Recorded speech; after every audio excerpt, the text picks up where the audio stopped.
അപ്പോൾ അത് കാത്തിരുന്ന് ആ ദിവസം എത്തിട്ടോ. നമ്മുടെ ഉണ്ണിയുടെ ബർത്ത്ഡേ സെലിബ്രേഷൻ ആയിരുന്നു. അപ്പോൾ ഇതാ വെൽക്കം ടു മുംബൈ ഹിന്ദു. അപ്പോൾ ഞങ്ങളിതാ പച്ചക്കറിയൊക്കെ അരിഞ്ഞ് തുടങ്ങി. പച്ചക്കറി എന്ന് പറഞ്ഞാൽ നമ്മൾ തലേ ദിവസം അവിയലിൻ്റെ മാത്രം കേട്ടോ. അതായത് ഞങ്ങൾ സദ്യ ഒരു ടീമിനെ പറഞ്ഞിട്ടുണ്ടായിരുന്നു. നമ്മൾ പച്ചക്കറിയും വെക്കുമല്ലോ, അപ്പോൾ അങ്ങനെ കുറച്ച് പേർക്കുള്ളത് മാത്രം അങ്ങനെ അരിഞ്ഞ് വെച്ച് അവിയൽ മാത്രം ഉണ്ടാക്കാണ്ടായിരുന്നുള്ളൂ. ബാക്കിയൊക്കെ ഓർഡർ ആയിരുന്നു. പിന്നെ ബിരിയാണി എല്ലാം ഓർഡർ ആയിരുന്നു. അപ്പോൾ പിന്നെ ഞങ്ങൾ ബലൂൺ വീർപ്പിക്കൽ, സ്റ്റേജ് ഡെക്കറേഷനൊക്കെ ഞങ്ങൾ തന്നെയായിരുന്നു. കുറച്ച് കുട്ടികളും എൻ്റെ ഫ്രണ്ട്സൊക്കെ കൂടിയിട്ട് ഞാൻ ഫുഡൊക്കെ കൊടുക്കൽ തുടങ്ങി. രാത്രി അടിപൊളിയായിരുന്നു, നല്ല വൈബായിരുന്നു. എല്ലാവരും വന്ന് നല്ല അടിച്ച് പൊളിച്ചായിരുന്നു ഞങ്ങൾ. അവൻ്റെ അച്ഛനും ടീമും ഫുൾ ഓണായിരുന്നു. ഭയങ്കര കളിയും ഡാൻസൊക്കെ നേരത്തെ തുടങ്ങിയായിരുന്നു. സ്പീക്കറൊക്കെ വെച്ച് പാട്ടൊക്കെ ഇട്ട് അടിപൊളിയാക്കി. അപ്പോൾ അവൻ്റെ ഫ്ലെക്സൊക്കെ അവിടെ വെച്ചിട്ടുണ്ട്. അതൊക്കെ രാവിലെ തന്നെ ഒട്ടിക്കാനുള്ളതാണ്. അവനും ഡാൻസിലേക്ക് തുടങ്ങി. പിന്നെ അതാ പാട്ടൊക്കെ ഇട്ടപ്പോൾ അച്ഛൻ ഫുൾ ഓണായിരുന്നു. അച്ഛൻ ഫുൾ ഡാൻസ്. ഭയങ്കര സന്തോഷമായിരുന്നു ഞങ്ങൾക്ക്. കാരണം ഞങ്ങളെ കല്യാണം ഞങ്ങൾക്ക് അടിച്ച് പൊളിക്കാൻ പറ്റിയില്ല. അപ്പം അവൻ്റെ ഒരു കാര്യം വന്നപ്പോൾ ഞങ്ങൾ അടിച്ചുകൊണ്ട് പൊളിച്ചായിരുന്നു. പന്തലൊക്കെ ഇട്ട് സെറ്റ് പരിപാടി. ഞങ്ങളെ വീടിൻ്റെ അടുത്തുള്ള ആൾക്കാരൊക്കെ വിചാരിച്ചു അനിയൻ വന്നിട്ടുണ്ടെങ്കിൽ കളിക്കുന്നത്. അപ്പോൾ അവൻ്റെ എൻഗേജ്മെൻറ്റ് എങ്ങനെയാണോ പന്തലൊക്കെ ഇങ്ങനെ ഇട്ട് സെറ്റായി കണ്ടപ്പം. പിന്നെ ഞങ്ങളിത് തകർക്കാൻ കയറി ഡാൻസൊക്കെ കളിച്ച് അടിപൊളിയായിരുന്നു. ഇവൻ്റെ ഒക്കെ തന്നെയായിരുന്നു ഫുൾ ടൈം. അതുകൊണ്ട് എനിക്കങ്ങനെ എൻജോയ് ചെയ്യാൻ പറ്റിയിട്ടുണ്ടായിരുന്നില്ല. പിന്നെ ഞാൻ അവനെ പതുക്കെ ഓരോരുത്തരൊക്കെ കൊടുത്തു. രാത്രിയാകുമ്പോൾ എൻ്റെ അടുത്ത് മാറത്തില്ല. അത് കാരണം കുറച്ച് എന്താ പറയുക ഒട്ടിയിട്ട് അമ്മേനെ ഒട്ടിയെന്ന് തോന്നുന്നു. അപ്പോൾ പിന്നെ അവരിത് അമ്മേനൊക്കെ നടുക്കിരുത്തി ഒപ്പനപ്പാട്ടൊക്കെ. ഇത് ഒപ്പനല്ല കേട്ടോ, മറ്റേ തങ്ക മനസ്സൊക്കെ ഇട്ടിട്ട് ഡാൻസ് കളിയൊക്കെ ഇരുന്ന്. അപ്പോൾ ഞാൻ താഴെ ഇരിക്കുന്നുണ്ട്. ഞാൻ ആ സൈഡിൽ താഴെ ഇരിക്കുന്നുണ്ട്, ചെക്കനെയും മടിയിലിട്ടിട്ട്. അങ്ങനെ രാത്രി അടിപൊളി വൈബായിരുന്നു. അമ്മ കുറച്ച് ഇമോഷണലായി തോന്നുന്നു. പിന്നെ അങ്ങനെയൊക്കെ ആയി. പിന്നെ ഞങ്ങൾക്ക് എടുക്കാൻ നല്ല നേരം വൈകിയായിരുന്നു. 1 മണിയൊക്കെ ആയിരുന്നു.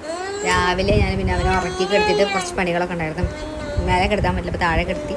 കാരണം എനിക്ക് ഓരോ കാര്യത്തിനും ഓടണം. അപ്പോൾ അവനെ നോക്കാൻ പറ്റത്തില്ല, താഴെ കിടത്തി.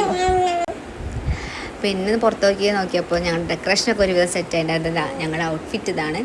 ഒരു ഗ്രീൻ ടച്ചാണ് ഞങ്ങൾ എടുത്തിട്ടുണ്ടായിരുന്നത്. അത് ഞാനും ഏട്ടനും അവനും അപ്പോൾ സെറ്റാക്കി ഒക്കെ കഴിഞ്ഞു.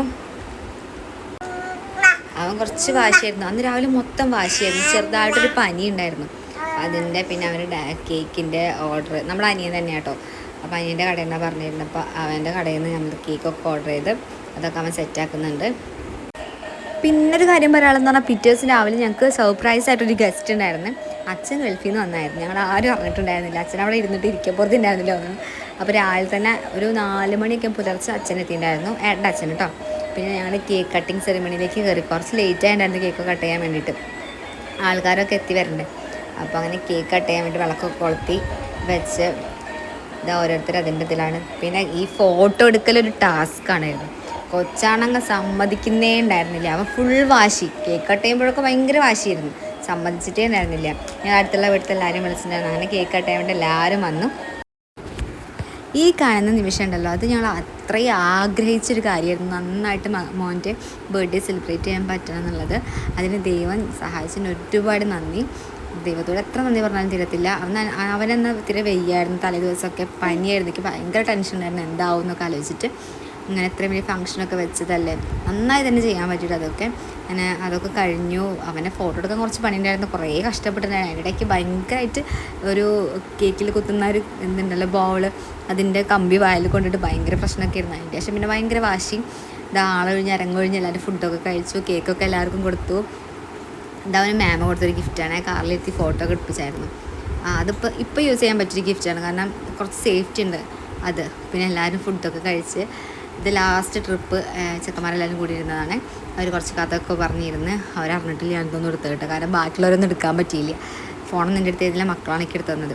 ആ സമയത്ത് ഞാൻ ഉണ്ണീനെ ഉറക്കായിരുന്നു. ഉണ്ണി ഉറങ്ങി. റൂം മൊത്തം നോക്കുക, അവൻ്റെ വണ്ടിയും സാധനങ്ങളൊക്കെ ആയിട്ട് ഞങ്ങൾ കുറച്ച് ഫോട്ടോ എടുത്തിട്ടായിരുന്നു. അതാണ് ഈ കാണുന്നത്. ഞാൻ അൺബോക്സിങ് വീഡിയോ ആയിട്ട് പിന്നെ അവൻ്റെ ഗിഫ്റ്റ് കിട്ടിയിട്ടുണ്ട്. അതുവരെയും ബൈ ബൈ.